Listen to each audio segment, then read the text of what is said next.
Hello everyone, this is Mrs. Deepali Yevle, Assistant Professor ENTC Department, AISSMS, Institute of Information Technology. My today's session is on hands-on on Microwind software. Open Microwind software. This is the GUI of Microwind version 3.0.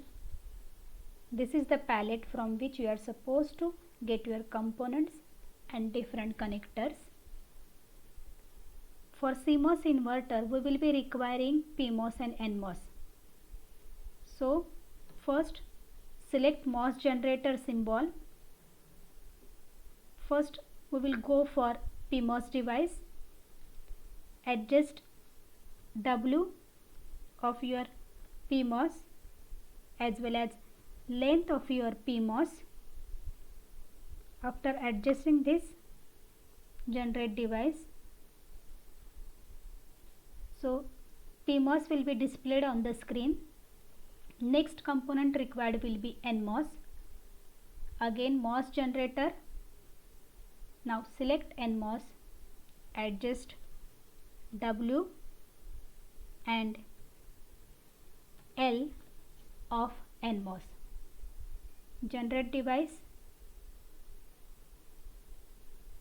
Under PMOS, you paste your NMOS. Usually we keep W/L ratio of PMOS 2 to 3 times greater than that of the W/L ratio of NMOS.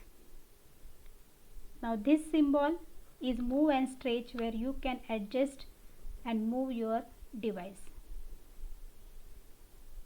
If you go for CMOS inverter connection, we need to connect this source and drain of the NMOS and PMOS.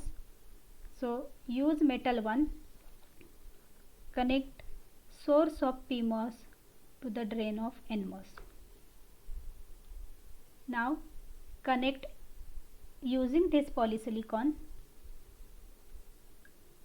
gate of PMOS and NMOS.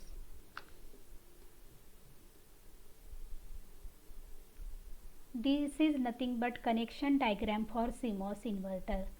Now we have to provide our inputs and observe the output. For N-well, VDD will be required. So without fail you provide VDD to N-well.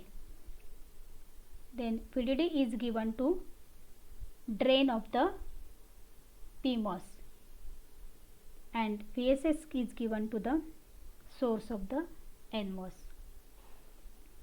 Input signal. So you generate your pulse signal input. This is the load time, this is the high time of your signal, as well as rise time and fall time are mentioned. Also high level voltage and low level voltage is given. You can adjust this high level, low level voltage, time low, time high, rise time and fall time. If you want to see the input in the simulation, keep visible in simulation on. Then assign. For observing the output, use this visible node symbol and provide it to the output. So this visible I node signal provided to the output. Give label name output. You want that to be visible in simulation. Assign. Now this symbol is nothing but run simulation. So click on this. Okay, my output is not visible. So just I will see what happened to it.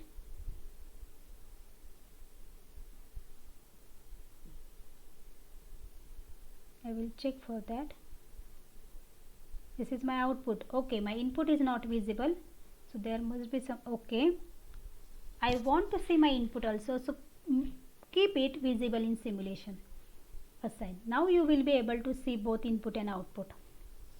So for input high, output is low. For input low, output is high. So this is nothing but your output of the CMOS inverter. Observe the rise and fall time. of the output waveform. Your rise time is 6 picosecond and your fall time is 4 picosecond. Why we have to note down rise and fall time of output? Because this is the simulation without capacitor. Now from the palette I will select one capacitor and I will add that capacitor at the output. I am adding capacitance of value 0.01 picofarad at the output. Now I have added capacitor. After adding capacitor, again I will do the simulation. See, for high input output is low, for low input output is high. We are getting the output of the CMOS inverter as the previous one, but observe the rise and fall time. Due to adding capacitance, load capacitance at the output, you are having increase in rise and fall time. Now the rise time is 17 picosecond and fall time is 15 picosecond. So this is nothing but the simulation of the CMOS inverter layout with and without capacitor using Microwind software.